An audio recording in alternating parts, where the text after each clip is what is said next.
ರಾಜ್ಯ ಸಚಿವ ಸಂಪುಟ ವಿಸ್ತರಣೆ ವಿಳಂಬವಾಗುತ್ತಿರುವ ವಿಚಾರವಾಗಿ ಬಿಜೆಪಿ ನಾಯಕ ಹಾಗೂ ಮಾಜಿ ಸಚಿವ ಬಿ ಶ್ರೀರಾಮುಲು ಕಾಂಗ್ರೆಸ್ ಸರ್ಕಾರದ ವಿರುದ್ಧ ವಾಗ್ದಾಳಿ ನಡೆಸಿದ್ದಾರೆ. ಬೆಂಗಳೂರಿನಲ್ಲಿ ಸುದ್ದಿಗಾರರೊಂದಿಗೆ ಮಾತನಾಡಿದ ಮಾಜಿ ಸಚಿವ ಬಿ ಶ್ರೀರಾಮುಲು, ರಾಹುಲ್ ಗಾಂಧಿ ಅವರಿಗೆ ಸೂಟ್ಕೇಸ್ ತಲುಪಿಲ್ಲ ಎಂದು ಭಾವಿಸುತ್ತೇನೆ. ಬಹಳಷ್ಟು ನಾಯಕರು ಸೂಟ್ಕೇಸ್ ತೆಗೆದುಕೊಂಡು ವಿಶೇಷ ವಿಮಾನದಲ್ಲಿ ದೆಹಲಿಗೆ ಹೋಗುತ್ತಿದ್ದಾರೆ. ಯಾರು ಹೆಚ್ಚು ಕೊಡುತ್ತಾರೋ ಅವರಿಗೆ ಮಂತ್ರಿ ಸ್ಥಾನ ಫಿಕ್ಸ್ ಆಗಿದೆ ಎಂದು ಗಂಭೀರ ಆರೋಪ ಮಾಡಿದ್ದಾರೆ. ಕರ್ನಾಟಕದಲ್ಲಿ ಸಚಿವ ಸ್ಥಾನ ಪಡೆಯಲು ಕಾಂಗ್ರೆಸ್ ನಾಯಕರ ನಡುವೆ ಪೈಪೋಟಿ ನಡೆಯುತ್ತಿದೆ.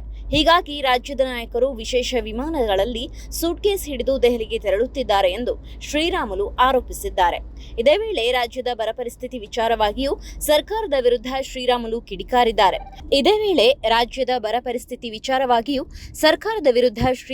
ಕಿಡಿಕಾರಿದ್ದಾರೆ.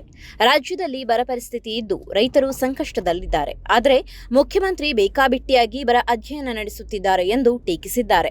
ಡ್ರೋನ್ ಮೂಲಕ ಬರ ಸಮೀಕ್ಷೆ ಮಾಡಲು ಹೊರಟಿದ್ದಾರೆ. ಆದರೆ ಡ್ರೋನ್ನ ರೆಕ್ಕೆ ಮುರಿದು ಹೋಗಿದೆ ಎಂದು ವ್ಯಂಗ್ಯವಾಡಿದ್ದಾರೆ.